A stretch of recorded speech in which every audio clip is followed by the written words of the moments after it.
I'd like to call the meeting to order of the Board of Directors on Friday, July 26th, 2024. Please note this meeting is being recorded.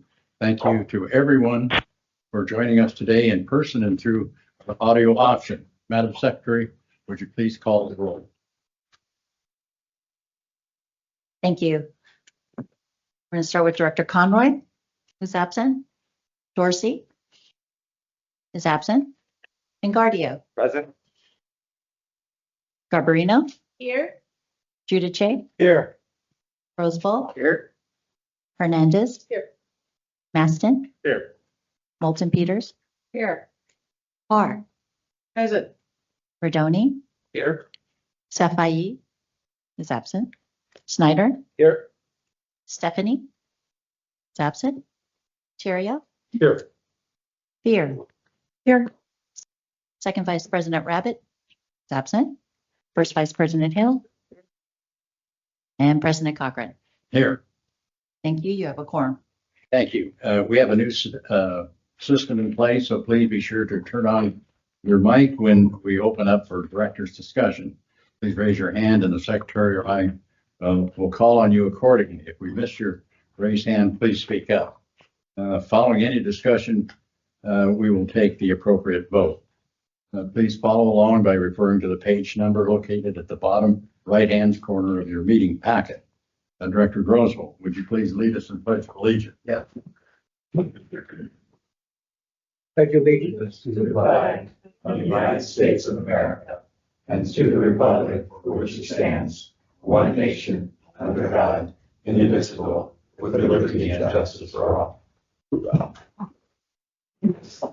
Thank you, Director Roseville. Madam Secretary, please continue with the next item on our agenda. Thank you. We're going to move on to item number 4. Public comment for any and all items on today's agenda. If you speak on an item on our agenda, please speak to it now. We're going to start with those attending in person here in the room, and then we're going to move on to those that are online. I'm going to start by inviting David Herrera. Could you join us at the end of the table?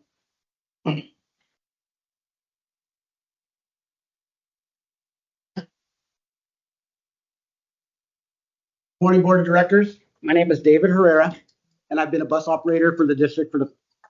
Hello? Nope, they want to hear. Okay. I've been a bus operator for the district for the past 23 years. I've also had the pleasure of serving as the union secretary and the pension trustee for the past 6 years.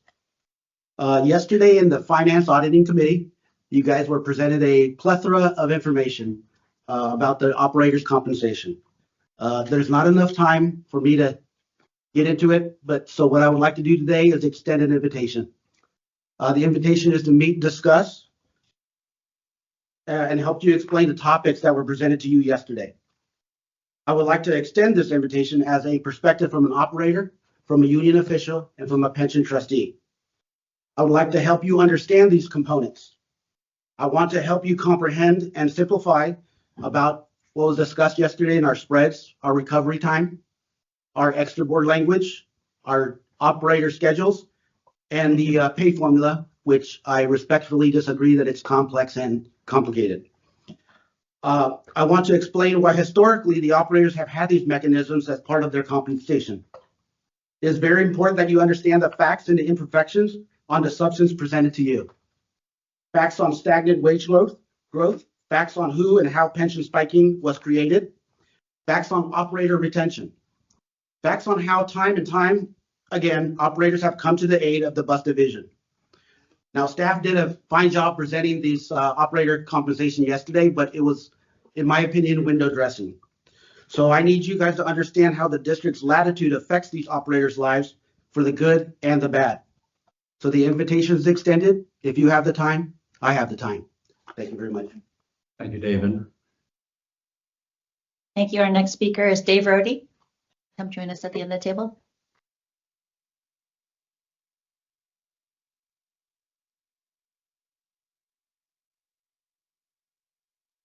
Good morning. My name is Dave Rohde. I'm the San Francisco Policy Co-Chair for the Climate Reality Project. Here's an excerpt from last month's Marine News. The commuter ferry service operated by the Golden Gate Bridge Highway and Transportation District will build a fleet of 8 new hybrid vessels to improve operational efficiency and reduce emissions from its San Francisco Bay Area commuter ferry service. Each will be equipped with an EPA Tier 4 diesel engine. Another maritime news outlet carried this story. Red Funnel, a UK operator, introduced a high-performance, all-electric, zero-emissions ferry called the Artemis EF24. It has a top speed of 36 knots, and just this one ferry will save 4,150 tons of carbon from going into the atmosphere every year.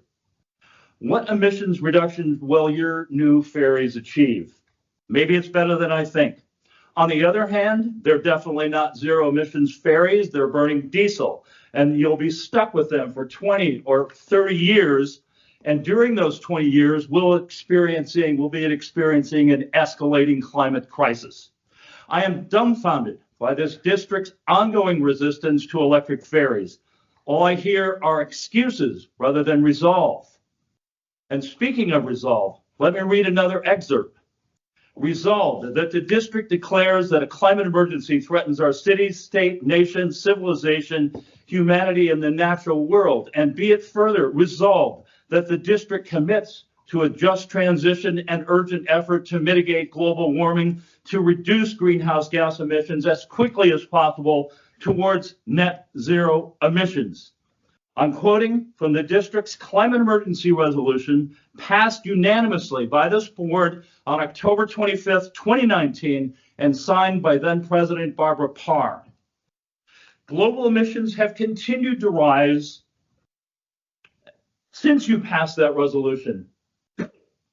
Monday this week, Earth hit the hottest global temperature in modern history. You were right to use the term climate emergency when you wrote that resolution. You were right to call for an urgent effort. But where's the proof of your commitment?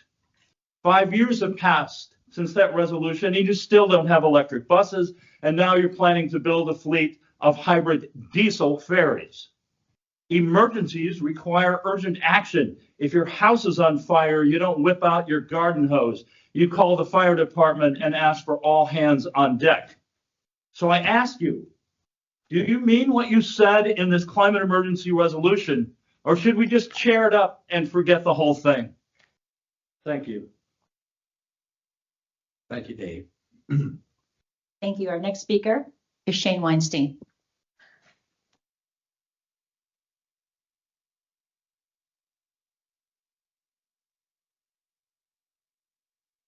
Good morning, directors. Shane Weinstein, president of ATU. I represent all the bus operators of Golden Gate Transit. I first wanted to thank the directors on the finance committee, as well as those who attended yesterday's finance committee to discuss the significant slash in bus operator pay. I also wanted to thank Vice Chair of the Finance Committee, Barb Parr, for being patient and including everybody in the process. That was vital. I took a couple things from yesterday's meeting and wanted to share them with you. During the district's presentation on our pay formula, Deputy General Manager Les Belton stated that we went from a 95% commute service to a 95% regional service, and a significant reason and why, in his opinion, excessive breaks aren't necessary any longer. I also heard the word collaboration from a few directors yesterday as well. And while I understand the need to adjust one's business model if an agency chooses to do so, what shouldn't change is a desire to collaborate and include everybody in the process, both district and union. These run cuts drastically affected operators' lives. They're working more behind the wheel and getting paid less. They're driving more hours and miles and getting paid less. This run cut deeply affects their lives. They should have some say in the negotiation process. I want to touch on something very important. At June's Finance Committee meeting, a director asked if the run cut could be put on hold until the July training. The district's answer was a stiff no. I'm here to tell you that that isn't the case. The loss of money from June to August run book can be put back in September. We have a sign up in August and a sign up in September. There will be no difference in work, and all the scheduling department needs is to know how much money they have, plug it into the computer, and out comes magic. Bus operators should not be penalized financially while the district and the union figure out how to deal with the district's abrupt change in their operation after so many decades. It was painful to think that while you're approving raises for almost all of the employees in the district, we're going to be taking a pay cut starting on August 11th. While we're very happy for everybody at the district who's getting a pay raise because we all know that everyone deserves it, all the operators ask is that they keep what they have, nothing more, nothing less. Thank you. Thank you, Shane. Thank you. Our next speaker in the room is Sprague Turplin. Morning, thank you. That's Sprague Turplin, tough name. And I do want to, I'm sorry, I got the first one. There you go. Yeah, good morning, Sprague Turplin, tough name. Apologize. I do want to apologize. I did email a comment yesterday. It's very long, forgive me, but I did want to just briefly, if I may, elaborate on a few points. This is in regards to transit cuts that are coming up. Before doing so, I do also want to applaud your agency for improving service on Route 101 markedly as of next month. But specifically, my comments were in regards to Spencer Avenue and roughly a 60% cut in service on weekends, with, I believe, no public hearing, unless I'm mistaken. And in addition, as I understand it, the elimination of one of your bus stops, the Montemar Drive stop, it's been in place for a good 40 years. I grew up over there, was well familiar with the neighborhood, continue to ride frequently. The point I wish to make in part is I believe there's no benefit for your agency in making these changes and only expense or losses. I elaborated that in my email, and I think there's no financial benefit. Once again, I want to underscore that. I also may, if I may, so I'm calling on you all, if you would please intervene. I have not succeeded in receiving any feedback from your staff regarding these changes. I did have a suggestion in my email. I believe it's pretty reasonable. And then on a related topic, if I may, it seems like it'd be fantastic if you all as an organization would please advocate to have the carpool lanes on Highway 101 increase to 3 plus the HOV lanes.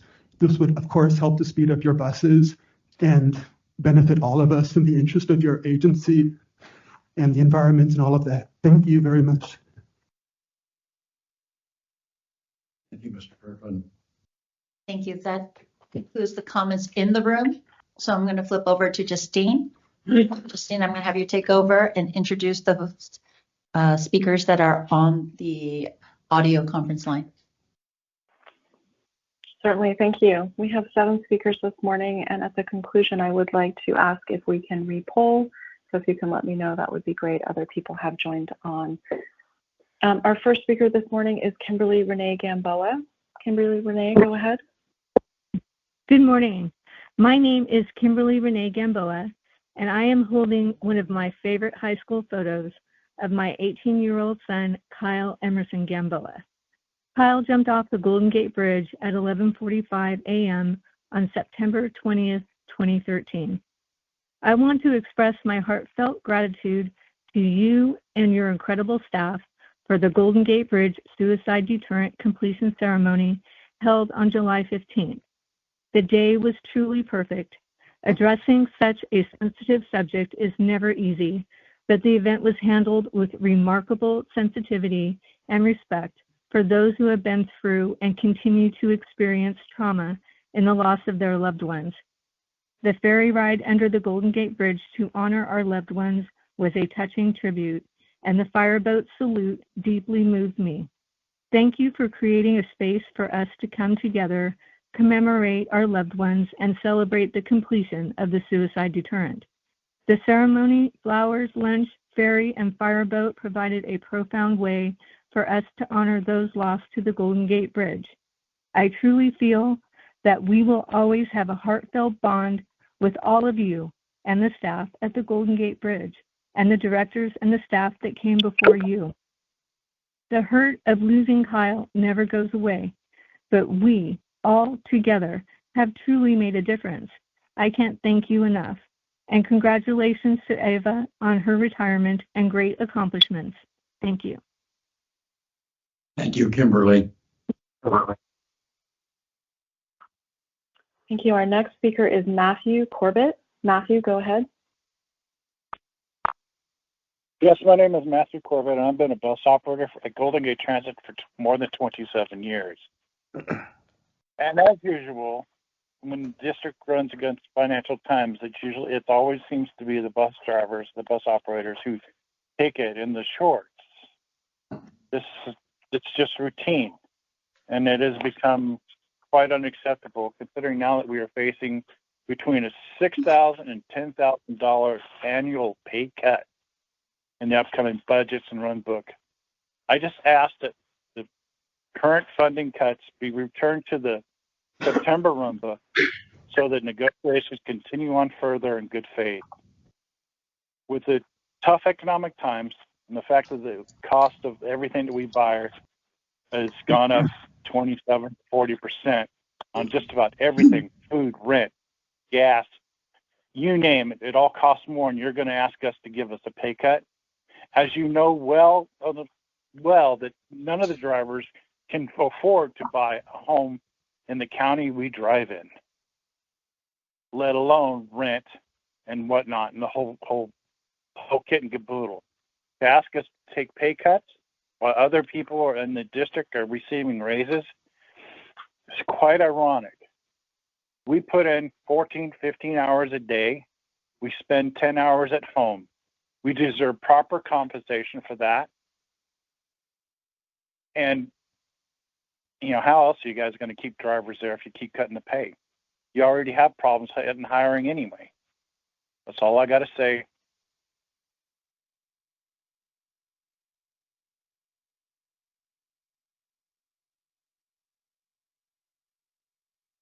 Thank you. Our next caller is Katot Tan. Katot, are you there? I believe Katot was going to try and call back in, so I will circle back. Our next caller is Tim Jacobson. Tim, go ahead.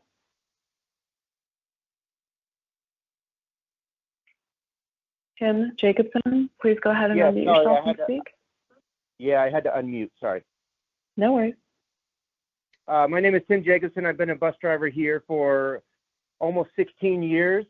So since Dennis Mulligan has been manager of the bus operators, drivers' hourly wages have not been kept up with inflation. We fall far behind all other district employees in terms of percentage that they were given. We fall far behind Muni in terms of the percentage that the raises were given. Subsequently, we have a hard time attracting new drivers. We also have a problem in retaining drivers. We have a lot of drivers that quit. We have never had this problem before. Bringing that Golden Gate is no longer that attractive place to work. We've had a labor shortage over the past few years. The district has asked us, posting signs up everywhere at the divisions, asking drivers to work their day off. If we didn't do this day off work, passengers would be stranded waiting for buses that would never come. Now Dennis Mulligan wants to take the situation and mislead the board of directors, you guys, and the public, making it look like we make these outrageous amounts of money. Most of the drivers that made these high figures had to give up everything for Golden Gate, including their schedules, not knowing when they come to work, not knowing when they get off to work, not knowing their days off. And for this, now he turns the tables and uses it against us. Is all we ask is for the $815,000 annualized loss from the June 2024 sign up to the August 2024 sign up be restored into the September 2024 sign up. Most drivers here make about $72,000, but we have a small percentage of bus drivers that make a lot more due to working 7 days a week. The drivers that make $72,000 need to do overtime or get a second job, and they will be forced to quit and find other jobs also. And that's it. Thank you.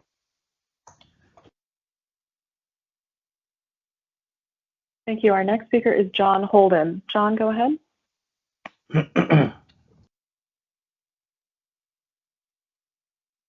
John, go ahead and unmute yourself and speak, please.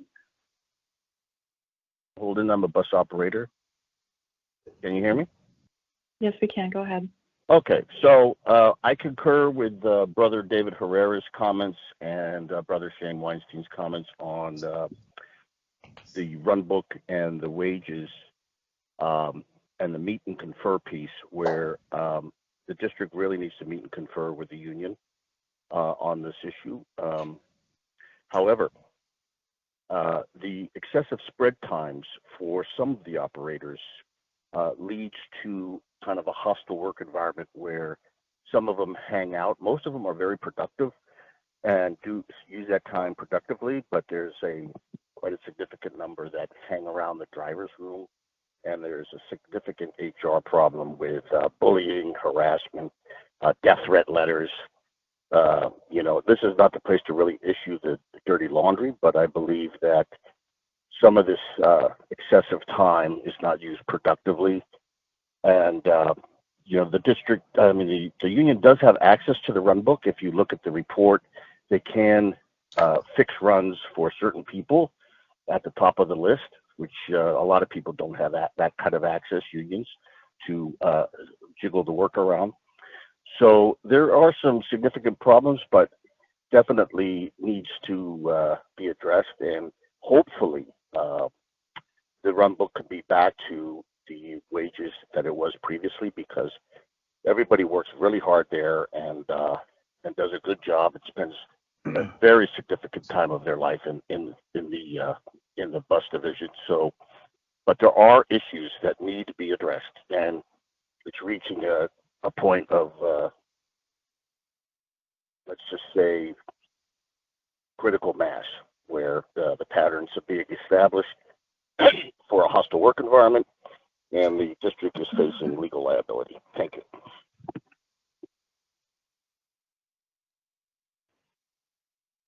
Thank you. Our next caller is Kimiko Joseph. Kimiko, go ahead. Can you hear me? Yes, we can. Go ahead. Okay. I'm Kimiko Joseph, bus operator with the district 23 years now. I understand cuts need to be made, but why not have a town hall meeting with your drivers and the union and come up with a better solution? We're actually smarter than we look. Why are we taking into consideration of even hiring more drivers if you're cutting pay? Why would people come here? Why are we not negotiating this in a contract when it's coming up? Why is anybody getting a raise and drivers getting a cut? Why is it that it was not mentioned to have a meeting between Dennis, Les, and Shane to come to some agreement? Why did Dennis and Les hide this fact until we have to come to the board for help? What happened to compromise? Does that not even exist no more? We pride ourselves on the service. Why is Dennis referring to 24 routes and the cut of commute runs when that has been already done? That's nothing new. That's 5 years ago. Our June sign up, which still has no Route 24s in it. That's concerning to me that lies are being said when it's simply not true. Those adjustments were made 5+ years ago. Again, we are not out of contract. This is a push in the wrong way before negotiations even start. Adjustments, yes, need to be made. When both sides come together, realize we're better together and not separate. Why is there a hurry? Why are we hiring drivers again and cutting the pay? Who's going to stay here substantially like I have, 23 years? This is not fair to anyone coming to work here. Pre-pandemic, we had commute routes, yes. We had 300 drivers, yes, which we have 154, which has been adjusted itself post-COVID. Thank you for your time. Our next speaker is Frank Gleason. Frank, go ahead.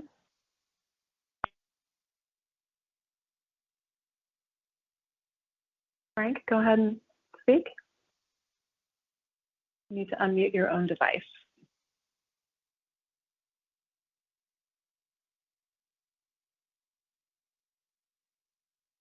Frank Gleason?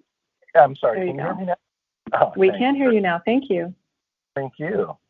Okay, board members, you may not know this, but the Smart Train gives free rides to youth and seniors, and they're going to do that through June 2025. And the Golden Gate Bridge District is listed as one of the contributing agencies to the Smart Train. Interesting. Golden Gate Ferry offers a 35 to 45% discount to passengers using Clipper. That's kind of interesting too. That really gets a lot of people wanting to get on the ferry. Discount and free apparently increases ridership.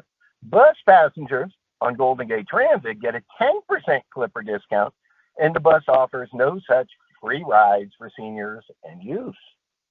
This little difference, kind of big to me, in bus division support explains the ridership disparity and ability to increase passenger interest in riding a bus.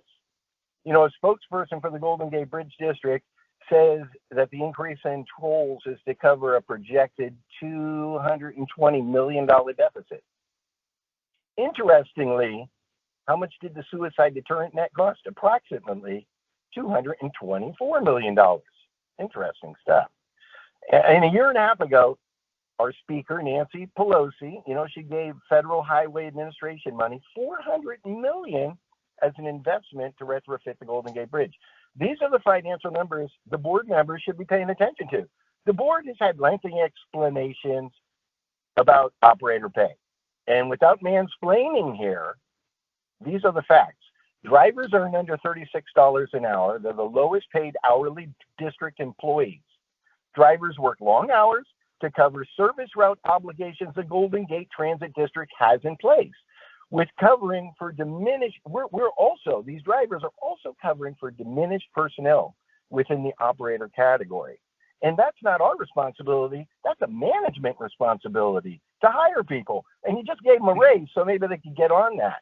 It's the district that saves millions of dollars with this driver pay system. They save money in medical and pension benefit contributions. Shortening the driver's relief and break times is increasing hazards. Driver's long seat time increases injuries. Driver's long seat time increases lapses in concentration. The liability for district increases on the drivers are not being listened to. So you're going to have to decide which kind of savings do you want. You're going to get liabilities on one end because you're hurting drivers' concentration and ability to do their job. And on the other end, you save a little bit of money to, throw back at the ferry, to throw back at the bridge, or to throw back at the train. I don't even know what's going on with you guys thinking of this stuff. So what I would like to do is try harder to ask the right questions. Thank you.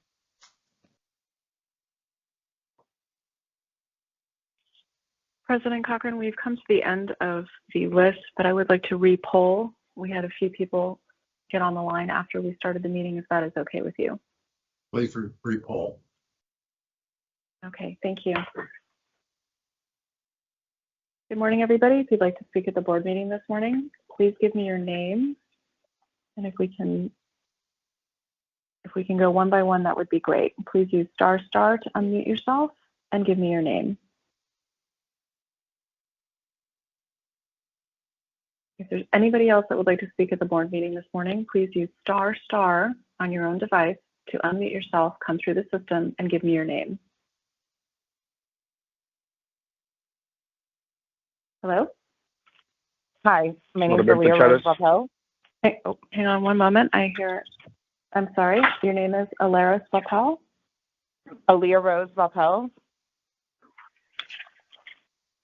Thanks, Alaris. Yep. I'll take your Norberto name Chavez. down. Thank you, Norberto.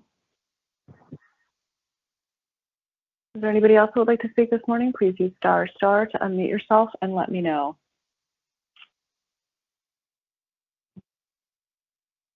Hello. Hello. Yes, I'm Diane Watson, and I would like to speak. Thank you, Diane. Is there anybody else that would like to speak this morning? Please use * to unmute yourself. Excuse me? Mauricio Aguilar?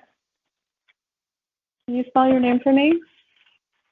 Yeah, Mauricio. Aguilar, Aguilar. Okay, Mauricio, thank you. Is there anybody else that would like to speak this morning? Please use ** to unmute yourself and let me know. I am finalizing the list, so if you do want to speak, press ** to unmute yourself and give me your name.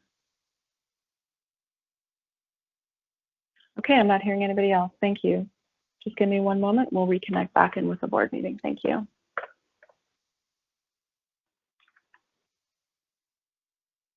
Justine, do we have any further speakers? We do, thank you. We have 4 additional speakers. Our next speaker is Alaria Stapel. Hi, good morning. Thank you for your time. I am a bus operator as well as a mentor. I've been with the district for about almost 5 years. And I love my job. I love being a part of serving the various communities that we serve. At the same time, this is going in the opposite direction as far as rebuilding, and know that this is a hard time since COVID. I came in right before COVID and was affected by the potential layoffs. So I thank you guys for not laying us off. But I think that there is so many smart, intelligent people on all aspects of this, and this is a time for people to get in their creative, different solutions, think outside the box, come together, Union District, and figure out different ways to move forward and rebuild. If our company is focused on first-class stellar service, it's really hard as a mentor to not be positive, but to support new drivers coming in if this is the direction that we're going in. So I just urge the district, the union, to come together and to negotiate, to figure out some different opportunities or different solutions to these financial cuts. Thank you for your time. Our next speaker is Noberto Chavez. Noberto, go ahead. Can you hear me?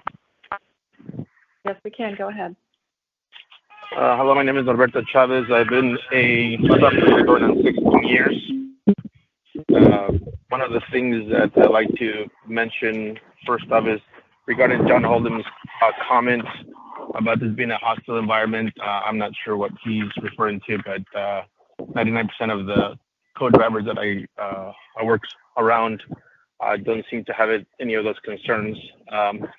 That aside, Dennis Mulligan has made a comparison of drivers pay between Muni and Golden Gate drivers.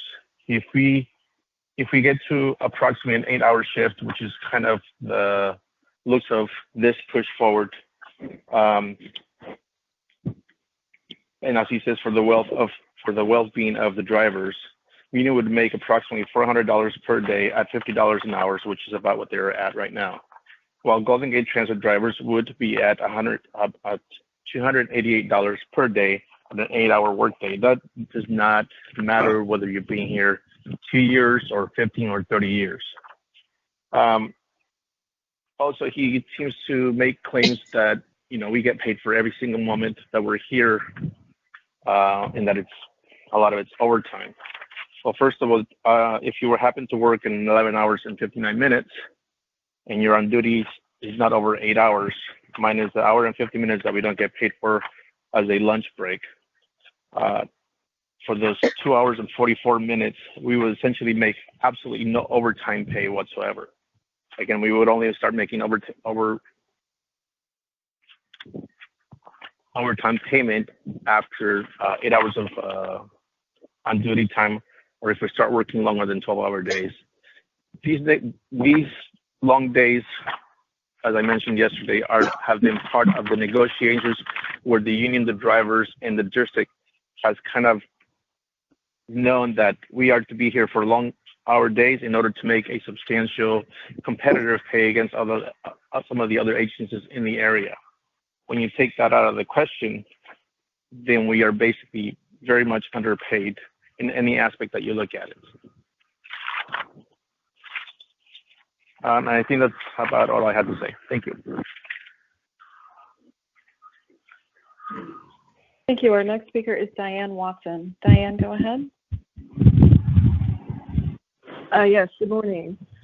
I just want to address one point, basically, that was put out in the Finance Committee yesterday about work-life balance, thinking that they give us a half an hour less at work, that we have more life balance. Because when you do this kind of work, I think we need more of a break work balance.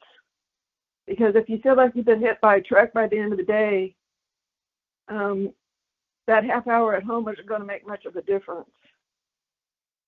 So we need that break time.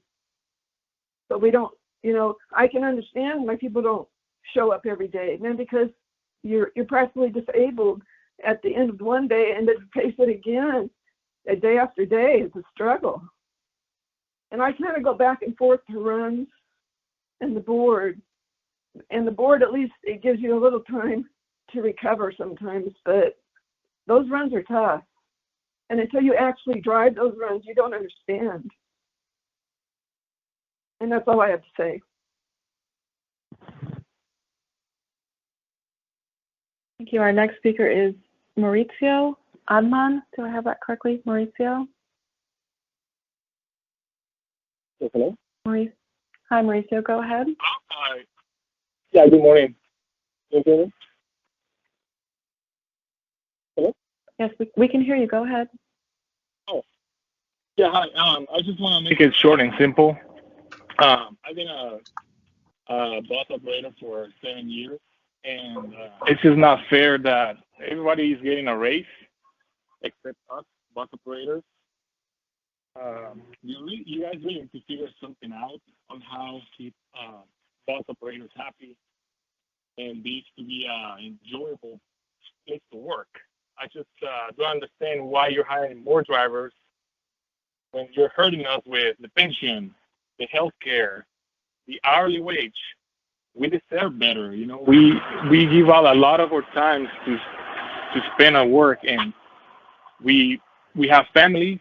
We have mortgages. We have all these bills to pay. It's just not easy for us. Working 15-hour days. You add that to the commute, because we also cannot afford to live in Marin County. It's too expensive. I live an hour away from work. So you add that up, it comes to be a 16, 17-hour day, when we're working a long day. And that's all I have to say. Thank you for your time.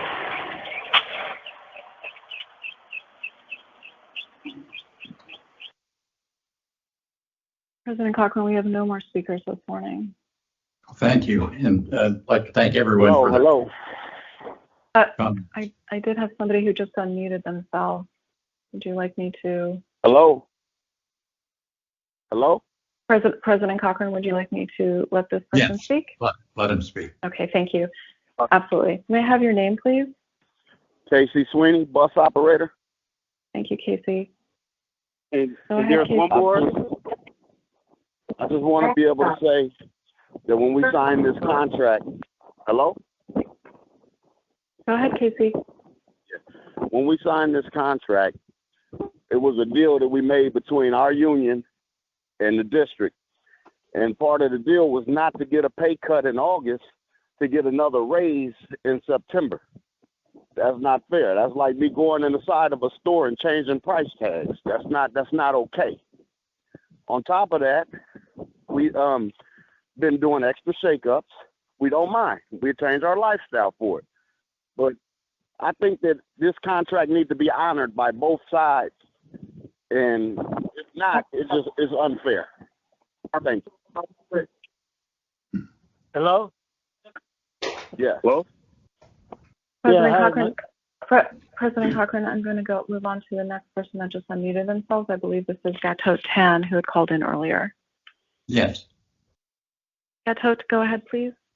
Yeah, hi. My name is Gatot Tan, and I'm a bus driver and I got 2 kids in the college right now, UC San Diego.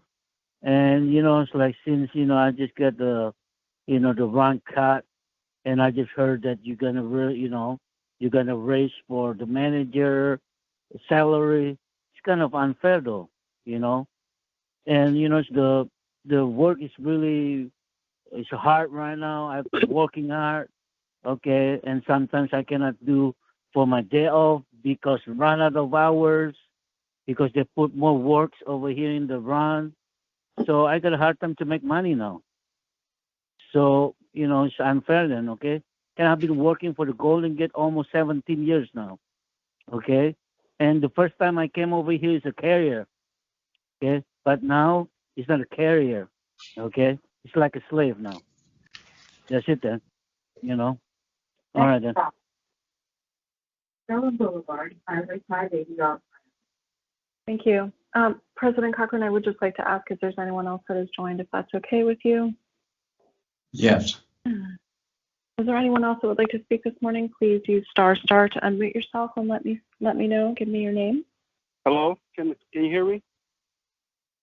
Yes, I can. Can I have your name, please? Yes, Jamar Roberts. Thank you, Jamar. Is there anybody else? Jamar, just give me one moment. Is there anybody else that would like to speak this morning? Please use ** to unmute yourself and let me know.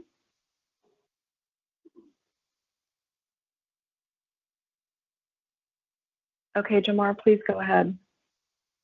Okay, hi. Good morning, everyone. I just want to speak on the behalf of new drivers. I'm a new driver. I just passed my probation. And I want to say that the pay is definitely not equaling up to the time. And far as people been here for like 7 years, 10 years, 15 years, 20 and up, it's not looking really good for us new people because of this cut. We want to make it to be here for that long period of time, but with this cut, it's pushing us back and it's making us think that we should start reaching out to other places because of the inconsistency of the pay or the inconsistency of the routes and things of that nature. So basically, all in a nutshell, I'm just saying that it's not looking really good for us new drivers. I don't know if any other new drivers are listening or wanted to say anything, but I'm going to speak on the behalf of us. And we are the new people, of course, and we sacrificed a lot of time away from our kids, away from our families, to come here with the intent of being in a good organization and working with working with a group of excellent people and good drivers and mentors. So with the pay cut, it's not looking good for the longevity of the new drivers. And that's all I have to say. Thank you. President Cochran, this concludes my list of remote speakers this morning. Thank you, Justine. And I want to thank everyone for their thoughtful comments.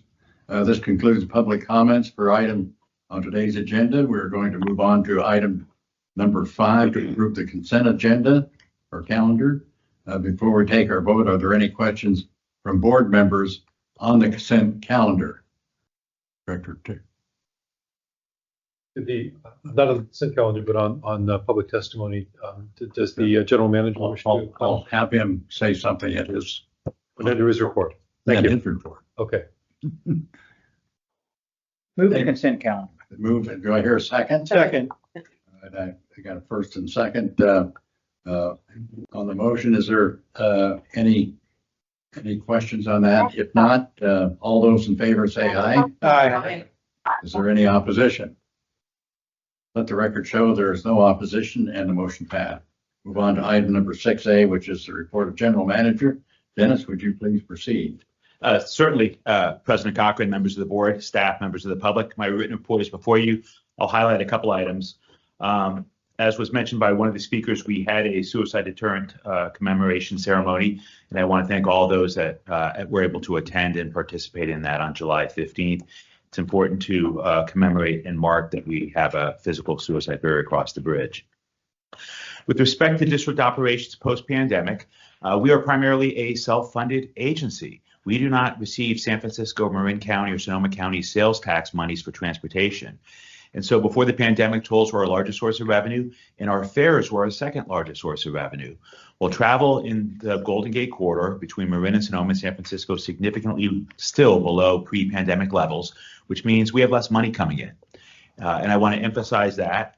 Bridge traffic is still down 15% compared to before the pandemic, and that is our largest source of revenue. While bridge traffic and bus and ferry ridership are way down, we are seeing positive growth in all three modes. Last fiscal year, which ended June 30th, bridge traffic was 2.4% above the prior fiscal year. So we're trending in a positive direction, albeit the rate of growth is slowing down. Our bus ridership last fiscal year was 9.5% above the prior fiscal year. So bus ridership is trending upward. And our ferry ridership was up 23%.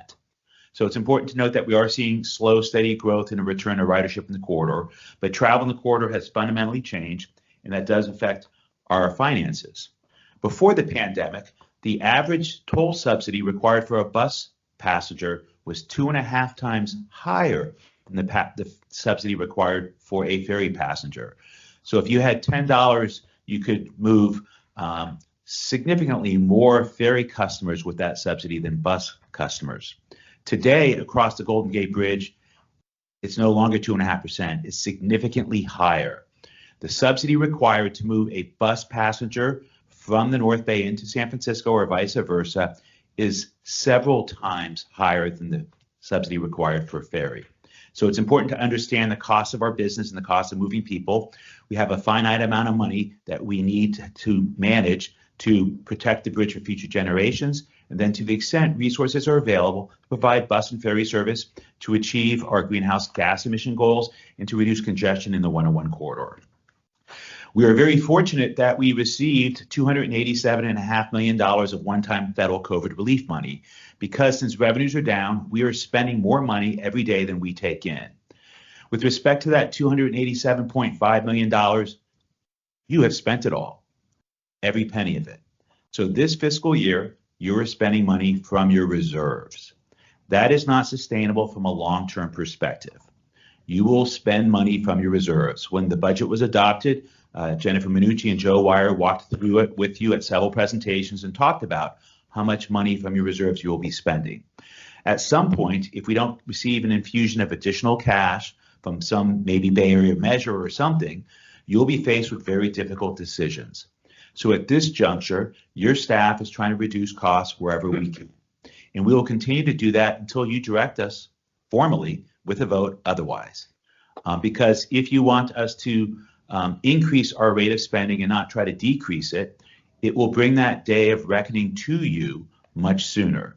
A day that was very traumatic for this organization in the darkest days of the pandemic, that some board members did not survive that day in their capacity as board members because of the angst it caused in the community. So we are spending more money than we're taking in. Yesterday, there was a very detailed presentation by our bus staff.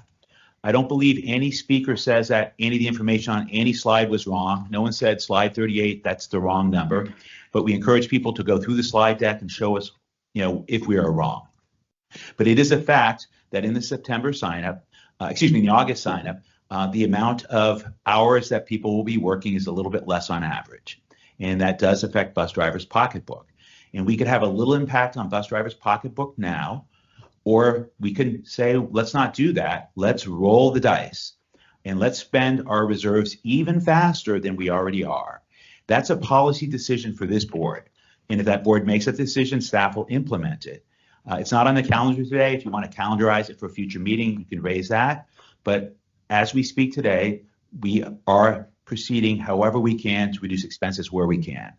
Our bus drivers have a pay formula that's very complicated, except for Mr. Herrera, who's much better at math than most of us.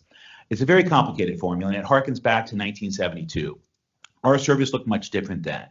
Maybe it's time for the district to sit down with the union before the contract is up and talk about a new pay formula. A couple directors have suggested that maybe that's a path forward, because the pay formula worked when we had lots of commute service and long days, and we could artificially create that if you want to spend your money faster. But we do want to compensate our drivers well. The typical driver last year at Golden Gate made more than the typical Muni driver. And the typical driver at Golden Gate last year at the other end of our service area in Santa Rosa our driver made $35,000 more than the typical Golden Gate driver. And we should be very proud of, typical Santa Rosa driver. They made $35,000 more at Golden Gate than Santa Rosa drivers. We should be very proud of that, but we are facing a fiscal cliff. It is real, and perhaps we don't talk about it enough. And then there are policy decisions that you all can choose to make about that. But at this juncture, for the August sign up, it is proceeding as we've outlined. We have another sign up in September. You have discretion to tell us to, let's spend more money. If that is your decision, I am not recommending that as your general manager. I sat in this chair when we had the prior layoff vote, and I do not wish to sit in this chair again for such a vote. And so I am doing everything I can to get more money in the door. I'm proud of the fact that we have $287 million of one-time federal COVID relief money, including $75 million that was a nationwide competitive pot that less than 3 dozen transit agencies got money from. We're in line to get money from MTC, but I'll talk about another area where we may be losing money shortly. So I just wanted to talk briefly about that. With respect to the next item in my GM report, the update on Marin-Sonoma Transit Coordination, we are working with the other transit operators in the corridor because there's a lot of us that operate between San Francisco and Santa Rosa, and people ride the bus in little chunks in between. So the Bridge District staff with SMART staff, Marin Transit staff, Petaluma staff, Santa Rosa City Bus staff, and Sonoma County Transit staff are embarked on a joint planning exercise to say, how can we make it best for the customer in the corridor? Because they pay all of our bills, whether it's our bill or Petaluma. They pay it different ways. We don't get the sales tax money others get. But as part of that effort, Sonoma County is ardently interested in revisiting the amount of transit development account money that Golden Gate gets from Sonoma County. They're ardently interested in reducing that amount of money. And so you all need to be aware of that as you contemplate the decisions in front of you. Because we're currently getting 25% of the TDA money in Sonoma County. We do not receive any of the population-based STA money in Sonoma County. There is a strong desire to change that by policymakers in Sonoma County, which will take more money from our pocket. It won't add, it'll subtract in the coming years. And so that is kind of buried in the last bullet on the top of page 2, that the Finance Subcommittee is meeting monthly to discuss funding distribution scenarios. All of the scenarios that are being discussed are less money for Golden Gate. One other item in my report is the part that I look forward to the most every month, and that's presentations on recognition. We have lots of employees that have been here a long time, and so I'm going to pivot, and I want to ask our lead bus servicer to come up to the front, May Moy. May started with us 25 years ago. She started as an employee in our gift shop. The district transitioned out of the gift shop business, and she transitioned to become a bus servicer. She does that role so well, she's been promoted to a lead bus servicer. And so please join me in welcoming May to the front of the room.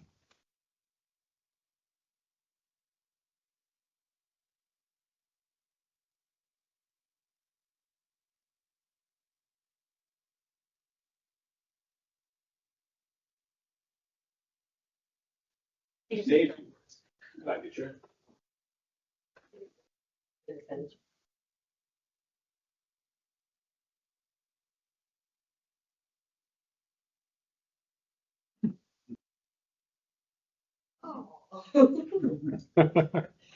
you, everybody. I appreciate I'm here. You guys enjoy my 25 service years. 25 years ago, I worked at a Bridge Cafe, and I'm so proud to work here with all this big family, just like us. I miss that time too. Yeah. So I hope I'm still here for 2 more years. Thank you.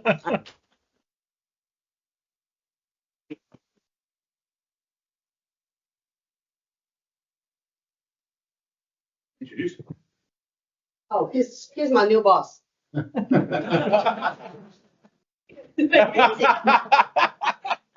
your husband? No. All right. Congratulations. Thank you. Wow. Are there any questions related to the general manager's report, Director Terry? Of course, I'm in pipe up.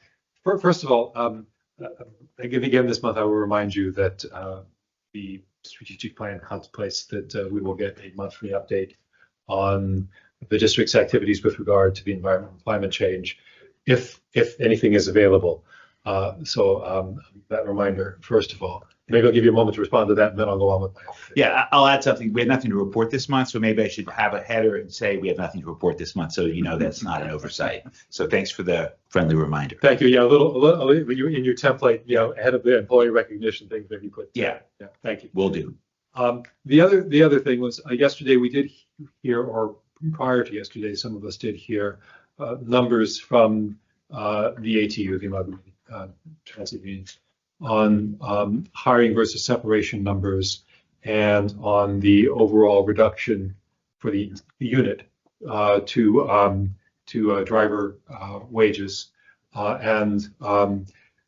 You thought you would review those and come back to us. Are you ready to do that yet? I don't have all the detail with me today at this juncture. But we have, since Les came here in November, we brought on board 24 operators that have graduated, and we have 8 in the training class today. It's true we're a lot smaller today than we were before the pandemic, and that's by design.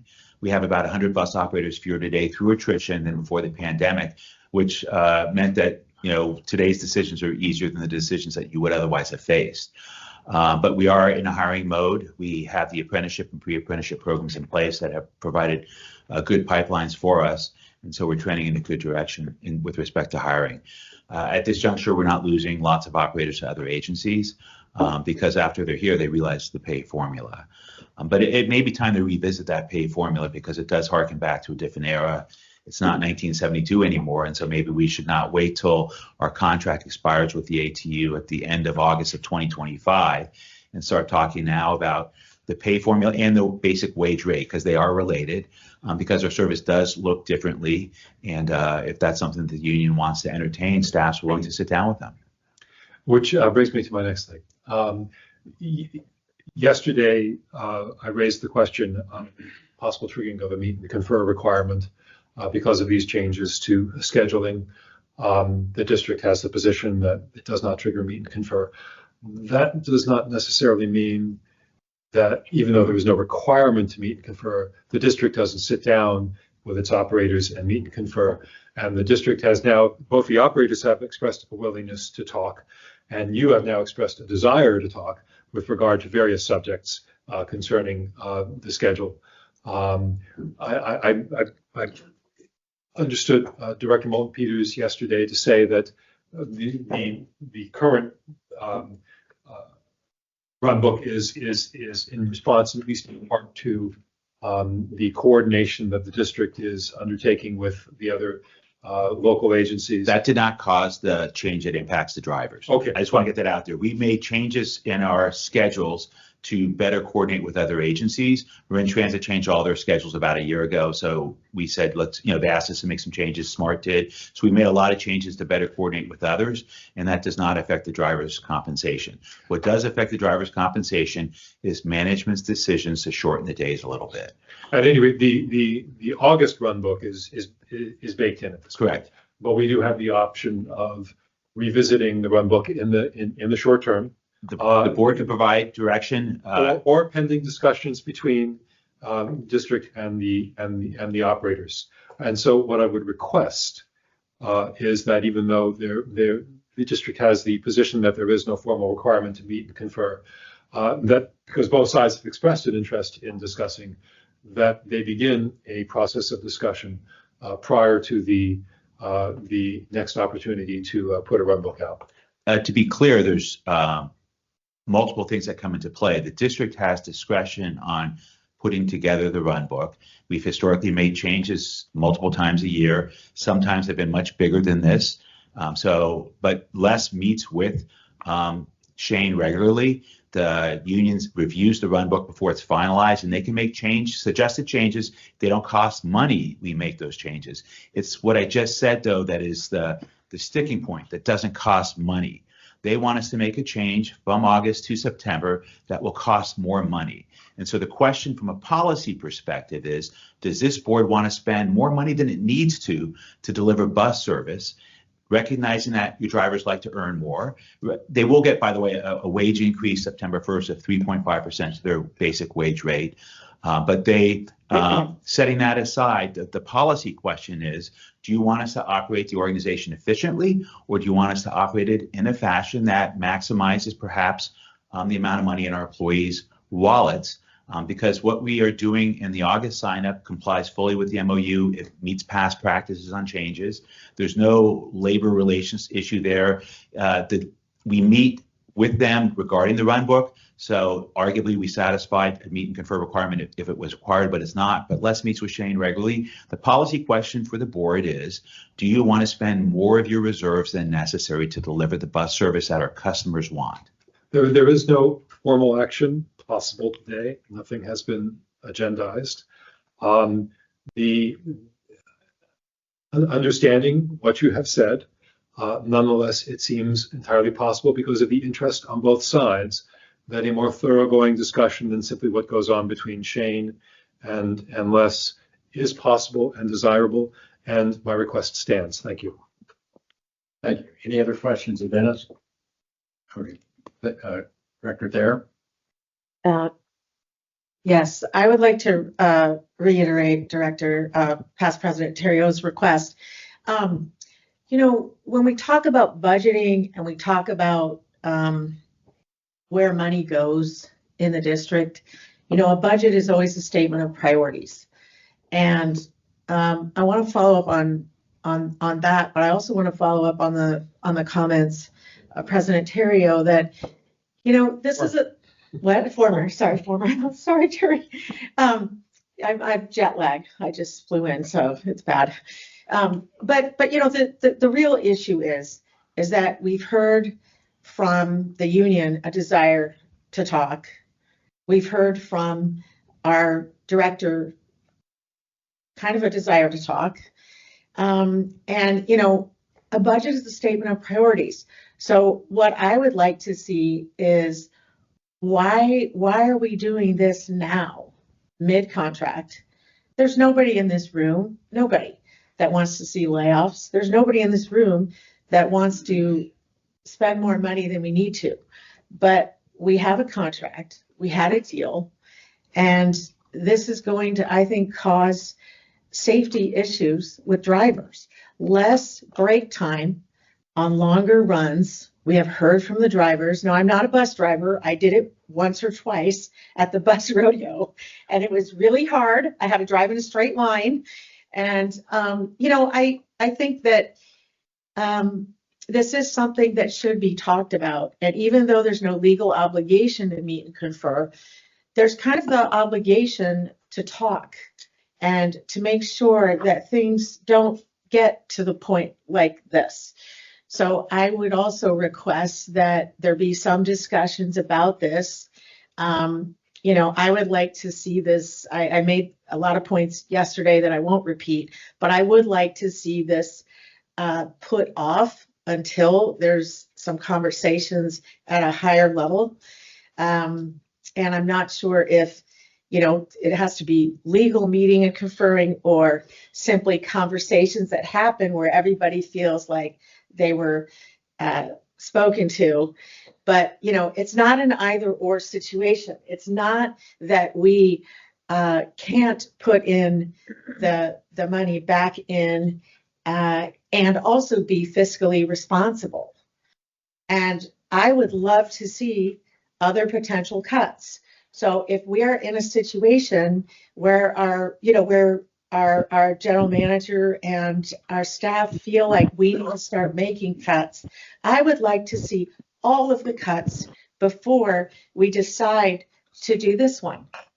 I'd also like to see, there was a great presentation yesterday on the pay formula. I would like to see 2024 projected numbers.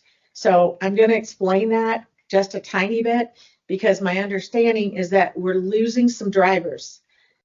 Okay, well, that goes back to the question. I see our general manager shaking his head no, but that goes back to the question of what numbers are the right numbers, and we're going to get, I think, a report on that at the next meeting. So that will help clarify some of that. But I want to make sure that we get 2024 numbers that show these cuts and what amount is being saved. I also want to see what are the other cuts that this board can make so that we could look at everything all at once without just cutting the driver's pay. I don't think this is an either or situation. This is not the only cut we can make. And I would ask, my fellow directors just to think about that for a minute and think about, what else is there? We have a really big budget. This is either 600,000 or 815,000, but we don't know what number it is really. And that's also something that is very difficult. Now, this isn't on our agenda for decision, but I would like to back up former President Terrio's request and respectfully ask that there be a conversation and that also we as directors get this information because, everybody on this board is fiscally responsible, but I don't think it's an either or situation. I think we can do both. And, I think the glass is always more than half full. So I'm hopeful we can come to a great resolution on this one. Thank you, Holly. Director Carr? Thank you.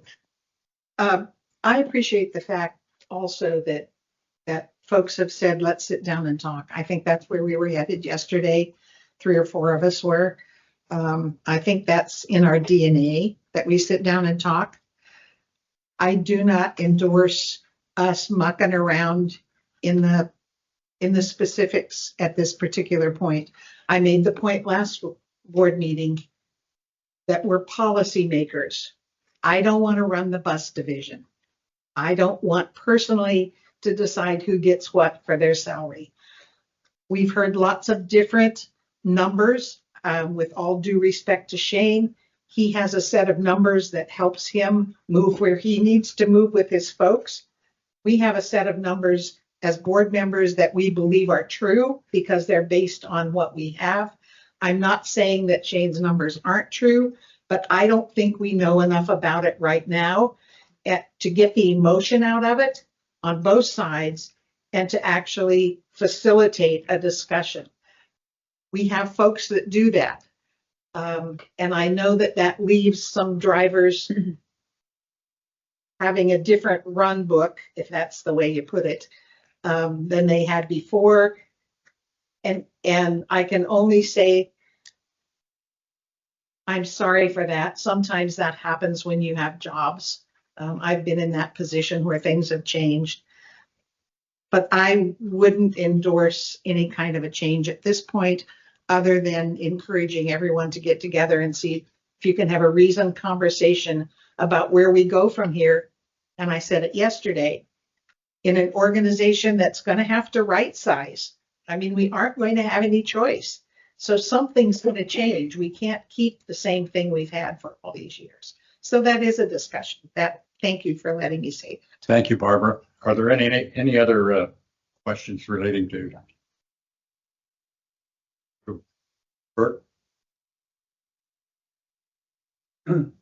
Thank you. I wanted to mention with Mr. Glory, he commented about our climate emergency.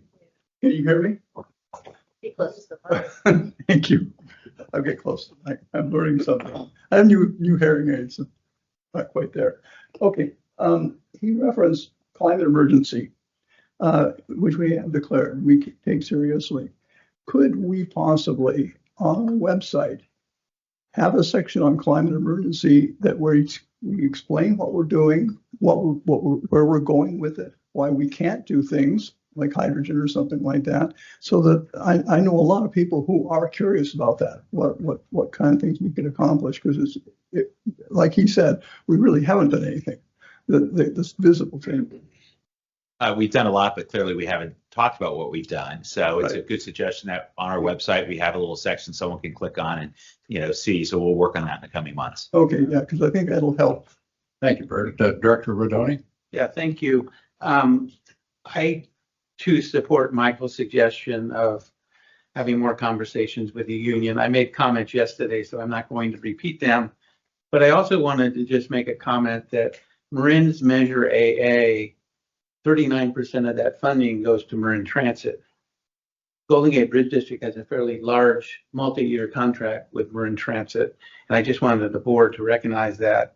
And then just last night, the Transportation Authority, Marin, signed an agreement with Golden Gate Transit for $159,000 to support the shuttle to the ferry that SMART is running. So I just wanted to tell the board we are participating with tax dollars in the district, and I just wanted to share that. Thank you, Director Ricardo. Director Isabel Peters? Yeah, thank you. I want to support the idea of some additional dialogue on this item. I have not served on this board very long, but I have been an elected official for 16 years. And when I hear the amount of questions and comments that are made, my experience as an elected is we haven't quite got this yet, haven't got it right yet.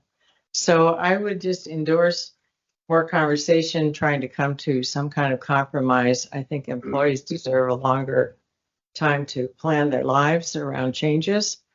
And I also want to say, but the market has changed, and I don't think it's going back. And we have to be honest about that, all of us, and plan for the future in everything we do. So that's going to take us all sharpening our pencils and being honest with each other. And so let's have some additional dialogue if we could and see where we can come out. Thank you. Thank you. If there's no other questions, Sabrina. Thank you, Mr. President. I just wanted to go on record today. I made lengthy comments yesterday, but I just want to go on record today in support of continued dialogue. I think it's really critical, and for the sake of cooperative relationship moving forward, and the fact that we have a lot of smart people who would be around that table, I think some creative solutions could be reached. Thank you. Thank you. Okay, now if there's no other comments, thank you, Dennis, for your report, and we have some work to do. I look forward to meeting with the representatives from ATU Local 1575 to talk about the pay formula and the basic wage rate. And if they're willing to start before our contract is up, we're willing to sit down and start talking to them right away. Okay, we're going to move on to item number 6B, and the report of the attorneys, which includes an item for recommendations. I will turn things over to Kim Manolis for his report, and I believe we have some members that need to leave. So at this time, my report's before you. If you have any questions, I'm happy to take questions. And if not, I'm going to invite Molly Caban to the end of the table for a presentation of this item.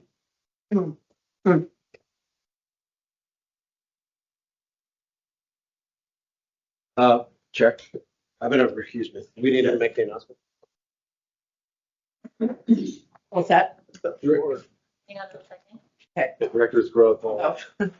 Snyder and Hernandez have. Well, I could pretend, I guess. Yeah. I could try.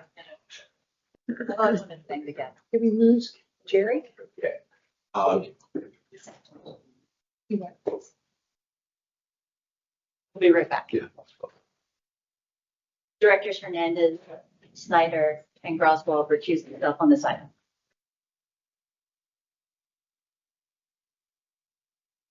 We're gonna have to get a coffee service.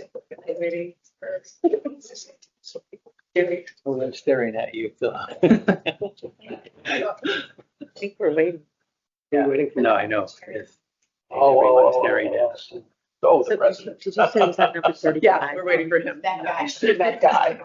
Oh, I just sorry they told me that. All right. Measured double A, was it 35 million?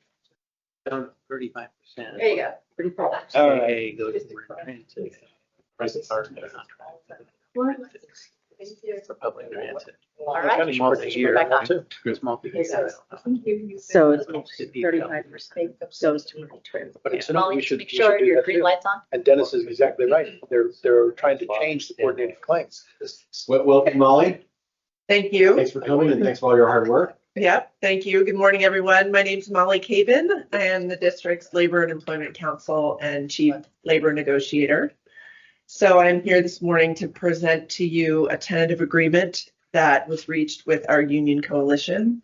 And as a reminder, 24 of the district's 27 bargaining units negotiate together as a coalition for the big ticket economic items, wages and benefits, and then we split up with each individual unit to talk about their particular work rules. But the coalition big table is the big show and often the most difficult piece of this. We've been meeting with the coalition representatives for the last 2-3 months, which is actually quite a short cycle for this group. And we did reach a tentative agreement a couple of weeks ago, and we wanted to present those terms to you today. The primary issues, again, at the big table, as we call it, are wages and benefits. And so the agreement for wages contains a hefty increase in recognition of the fact that all of the district's sister agencies are really giving sort of unprecedented wage increases right now. They're in different financial circumstances than the district because they're funded by taxes. And obviously you've heard from Dennis that the finances of the district are not in great shape. So we really were trying to strike a balance between the district's interest in financial stability and the employees' expectations of a decent wage increase. So after much discussion with these groups, we agreed on a 3-year contract, an increase of 3.5% in the first year, an increase of 3.75% in the second year, and an increase of 4% in the third year. All the other agencies that I've mentioned have been giving increases of 4 and 5% every year of the contract. So it was important for them to get at least 1-4, and then we were coming under a little bit in the first and second year. So that's the solution that we arrived at in terms of wages. Couple other smaller changes. One, a minor increase in their health premium share costs in the third year of the contract.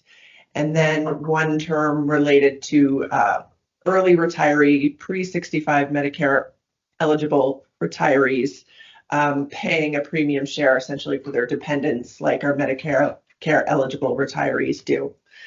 So those are the terms of the agreement. The wages and benefits. And like I said, we will be discussing side table issues, work rules, that sort of thing with the individual units from here on out. So we'd like to request your approval of those terms. Thank you, Molly. And I'm happy to answer any questions. I'm going to move approval. Second. Move approval. Do I hear a second? Second. Second. Good. Are there any other questions or comments on the item? If not, all those in favor say aye. Aye. Opposed? Hearing none. Thank you, Molly. Let the You're welcome. record show Thank you. that there's no opposition. The motion passes. Congratulations, Molly. Thank you.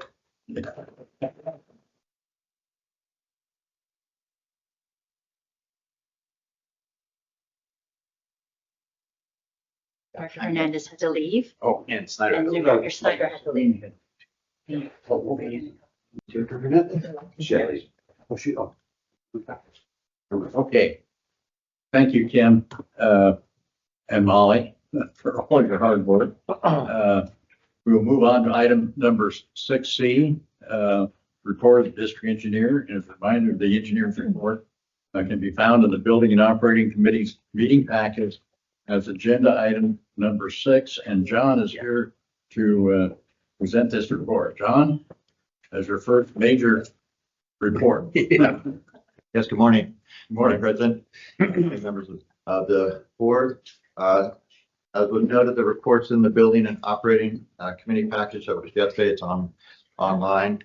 I just wanted to go over a few of the projects that are ongoing. First, the suicide deterrent project. The contractor is continuing with touch-up painting and removing access platforms throughout the bridge, and the electrical subcontractor, Becky Electric, is progressing with the all the electrical hookups for the charging stations. So that work is ongoing. At the Somerville Bus Employee Parking Lot, we completed the visitor parking area, and the contractor is now doing layout for the solar panel arrays that are going to be constructed this year. So underground utility location is occurring and layout, and they hope to progress with the drilling in another week or so. And then at the Novato bus facility, this is a project that's been ongoing since 1997. And the water board has finally approved our site closure. So our consultant will be scheduling removal of the remaining wells on the site. And then hopefully we'll do a final reporting and close that project. So I wanted to bring that up. Good news. Okay. And I'm happy to answer any questions on any of the other items on my report. Any questions of John? If not, thank you, John. Thank you. Appreciate it. We'll move on to item number 8, since there are no other reports. Under item 7, so item 8A, report of the transportation director Hill. Wasn't paying attention. Sorry.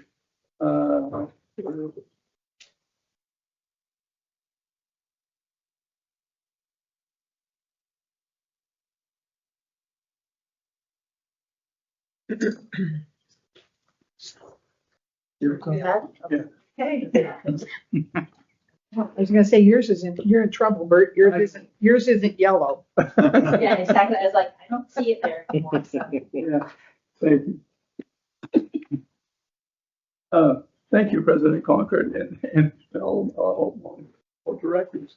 The Transportation Committee recommends the approval of item number 8A, period 1, which is to authorize execution of the Second Amendment relative to contract number 2022-D-088, Regional Bus, Ferry, and Bridge User and Non-User Survey with Corey, Canapari, and Galanis in the amount of not to exceed $65,715 for requested additional services and to extend the contract performance period through October 31st, 2024, as detailed in the staff report, and I so move.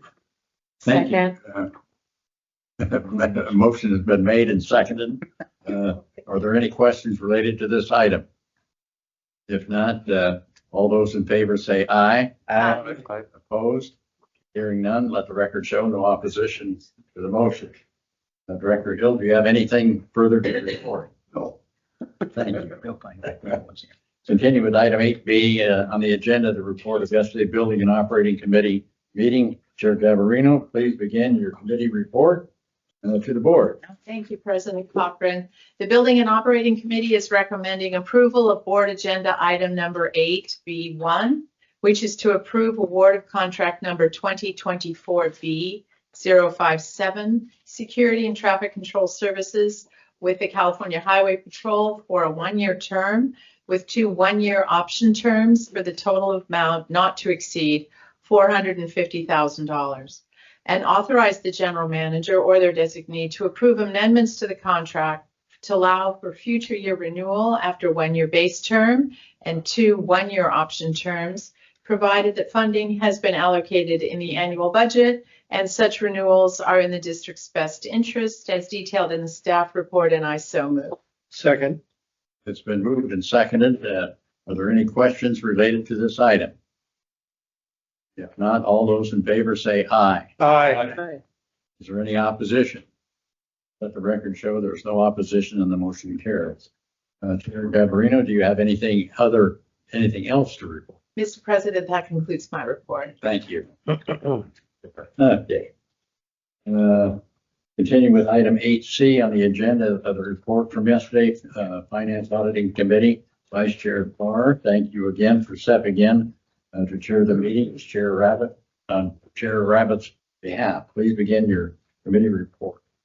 Thank you, President Cochran. The Finance Auditing Committee recommends approval of item 8C1, which is to authorize the general manager to file an application with the Metropolitan Transportation Commission for the fiscal year 2024-25 Transportation Development Act, State Transit Assistance, Regional Major 2, and Regional Measure 3 funds to support bus, ferry, and paratransit services in the amount of $30,119,715, with the understanding that the approval of this action will also authorize the general manager to file revisions to this application if projected funding amounts change during the fiscal year 2024-25, as detailed in the staff report, and I so move.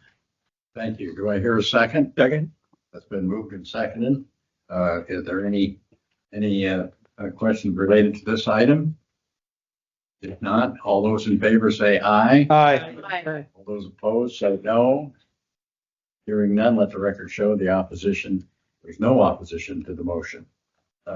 Vice Chair Parr, do you have anything further to report? Mr. President, that concludes my report. Thank you. Thank you. Let's continue on to 8D on the agenda. Report yesterday, Rules, Policy, and Industrial Relations Committee.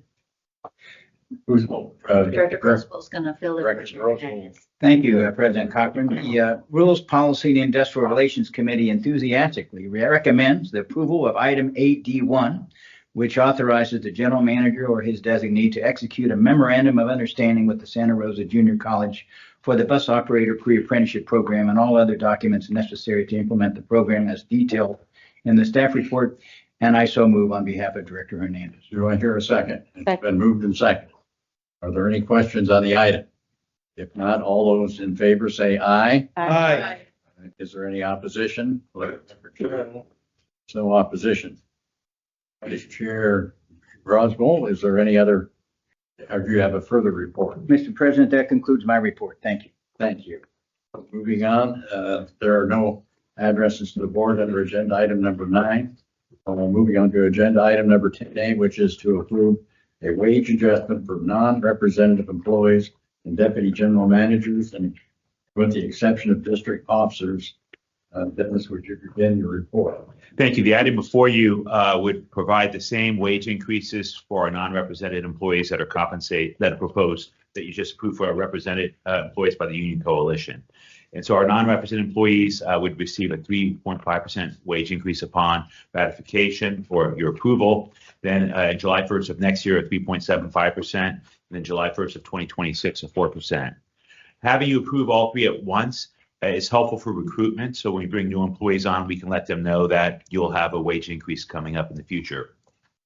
It also provides that the cash stipend would be changed to match the Union Coalition for Delta Dental. But I should add that our non-represented employees pay significantly higher premium shares for their medical, and we're not proposing to change that. We're merely proposing to provide the same wage increase that you just approved for the Union Coalition employees for our non-represented employees. And so with that, I encourage you to approve this item. On the item, do I hear a motion to approve? So moved. Then a motion has been made to approve. Do I hear a second? I hear a second. Are there any questions relating to the item? And if not, all those in favor say aye. Aye. All those opposed say no. Let record show there's no opposition to the motion. Thank you. Moving on to item number 12A, which is a report on meetings and conferences attended by directors. And I will begin my report to the board, and Director Hill has the report between him and Jim Maston. Yes. Lock in at night. Last week and part of the week before. Oh, sorry. There's a lot going on right now. All right. Last week and part of the week before. Let's see. No, other papers. Yeah.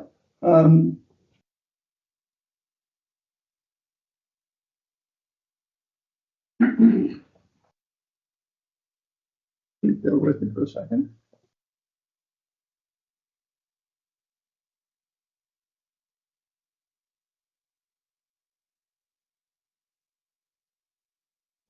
Okay.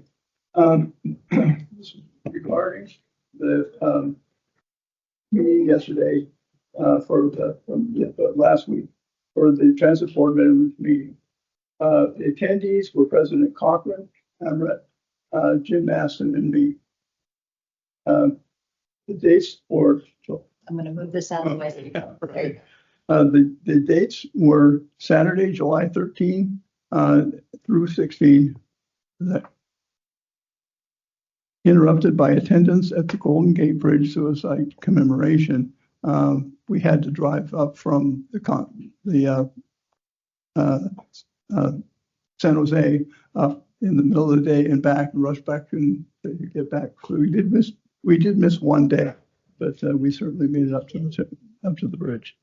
The subjects included FTA status, economic value, developing TBO CEO partnership. There were breakout sessions by system size. We were the medium size transit organization, public and employee security, and ensuring a robust and workforce constructive relations. I'm going to make a quick comment about security.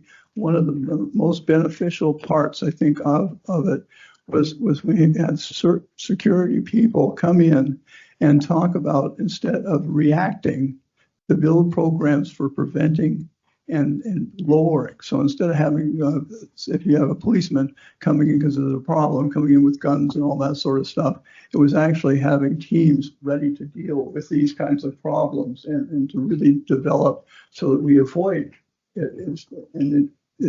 I was pretty impressed with what they're doing. And I don't think we have this problem, with our particular area, but I certainly Muni does. So I thought they were fairly performed.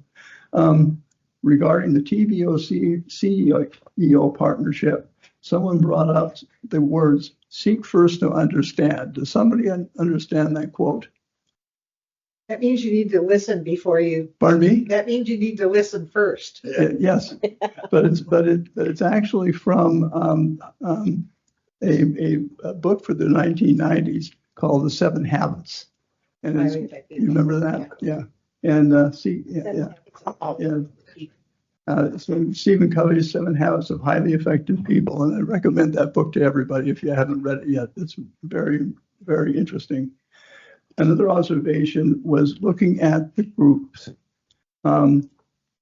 especially the DEI of this meeting, different from the previous ones. I was used to mostly men, from previous years.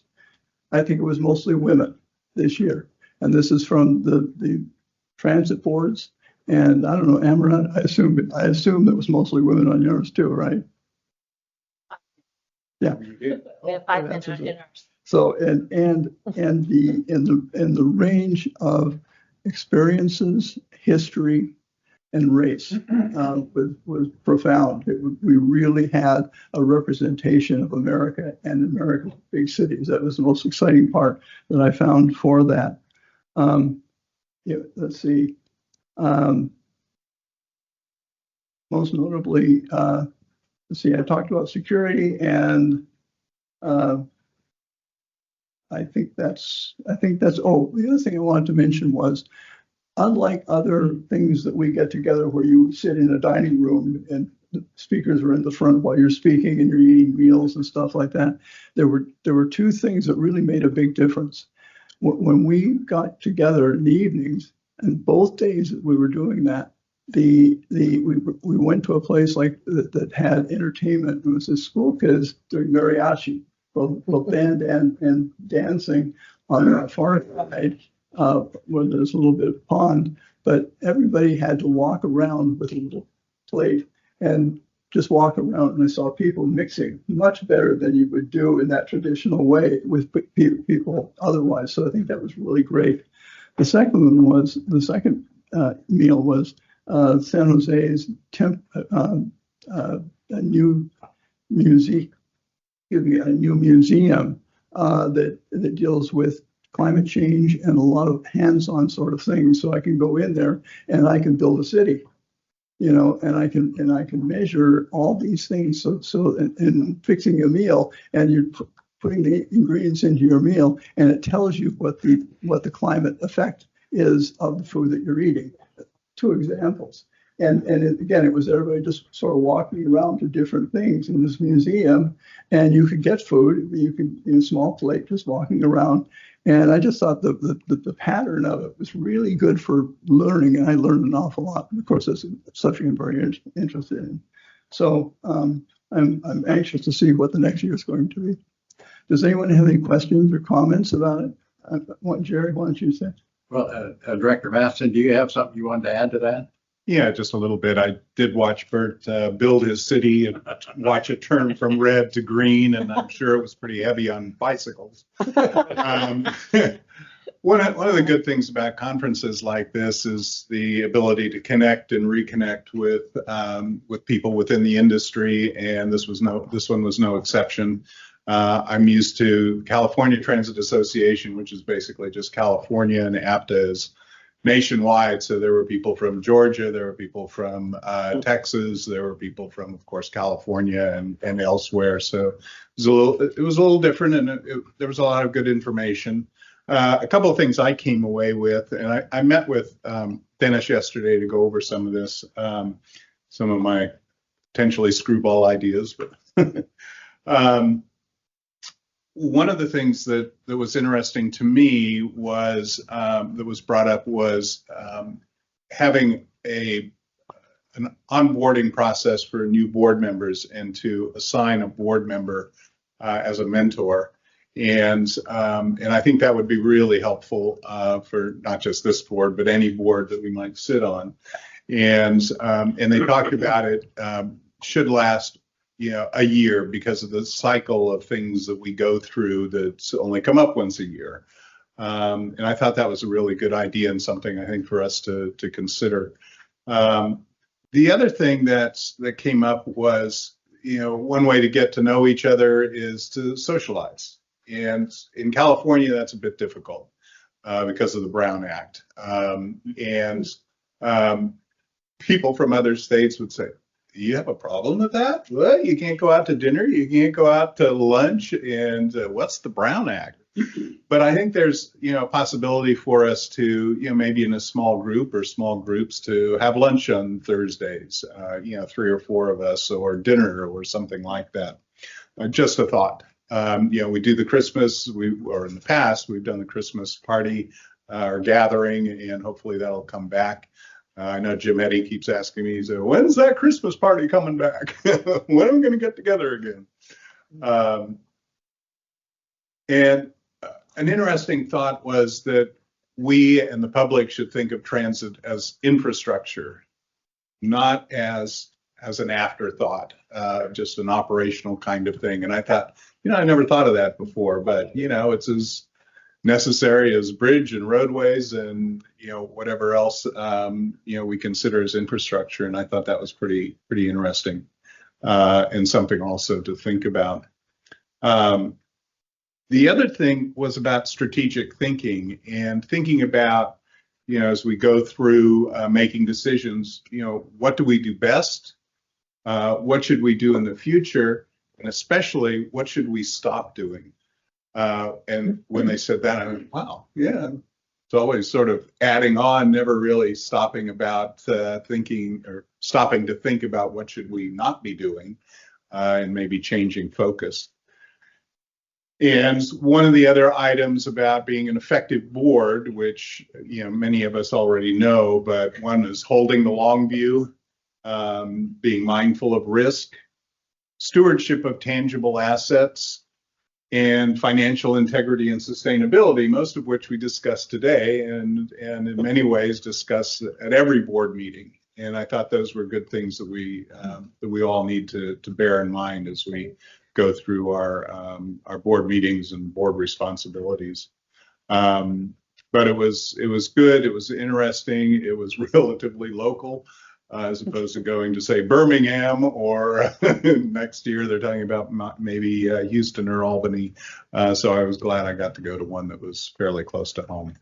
The only complaint I really had was that some of their sessions went really long. The first one was almost 4 hours without a break. And the presenter finally, towards the last hour, took pity on us all and gave us a break. But that was towards the last hour, and I think we were all getting a little goofy by then. And I'd heard that not having long enough breaks was an issue, so they started giving us half-hour breaks. But they could tighten it up a little bit more. But I thought it was very interesting and very, very useful, and came away with a few thoughts. Thank you. Thank you, both directors. Questions on the reports?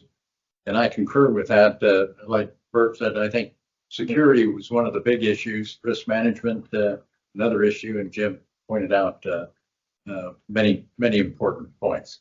Anyway, there's no action associated with item 12A. Moving on, item number 13 is communications, and you received an update this morning so that if you would like to receive a copy of a communication list, please contact District Secretary's office. That takes us to the end of the agenda. If there's no further items to be presented to the board, I have a motion to adjourn the meeting. That's been moved and seconded, and thank you, colleagues. And let us adjourn the meeting today in silence for Robert Zurcher, father of Director Chris Snyder, Terry Davis, a retired iron worker, and Richard Bordy. So, you stand for a moment, please.